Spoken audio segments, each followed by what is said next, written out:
كيكتنا النهارده من احلى الكيكات اللي ممكن تعمليها. كيكه بارده وبدون فرن. من حلاوتها ممكن تعمليها مرتين في الاسبوع.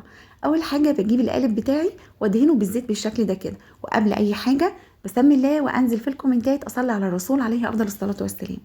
بدهنه دهنه حلوه قوي قوي كده بالزيت، ما بسيبش حته فيه مش مدهونه. واركن بقى القالب بتاعي على جنب، واجيب الحله بتاعتي. بنزل ب3 معالق من النشا وكوبايه صغيره من السكر و3 معالق من الكاكاو الخام، وابدا انزل عليهم ب2 باكت من الكريم كراميل. باخد الباكت البودر، ما باخدش الصوص خالص. وبعد كده بنزل عليهم بلتر من الحليب، وابدا اقلبهم على البارد حلو قوي. ويا سلام لو عندك معلقتين قشطه ولا علبه قشطه صغيره، يا سلام. لو ما عندكيش مش اساسي خالص معانا في الوصفه. ولو حابه تضيفي عليها معلقه صغيره من النسكافيه بتخليها حلوه قوي قوي قوي وتظبطها. بعد كده اقلب المكونات كلها على البارد، وهرفعها على النار مع التقليب المستمر.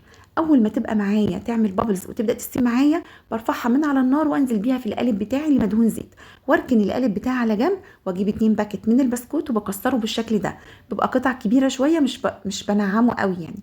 وبعد كده بنزل على وش الكيكه اللي عندي، الكيكه البارده القمر دي، وهبدا ارص عليها البسكوت، وبالمعلقه ببدا اضغط على البسكوت بحيث ان هو ينزل جوه البودنج بتاعنا بتاع النهارده اللي هي كيكه الموكا البارده.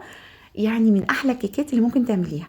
بدخلها التلاجة، اول ما تبرد معايا ببدأ اقلبها واقدمها بمنتهى السهولة. طبعا عشان دهن القالب زيت فبتطلع معايا بمنتهى السهولة. رشة من الكاكاو الخام عليها، واحلى كيكة موكا ممكن تاكليها. طعمها حلوة قوي وسهلة جدا وبسيطة جدا. مستنية رأيك في التعليقات.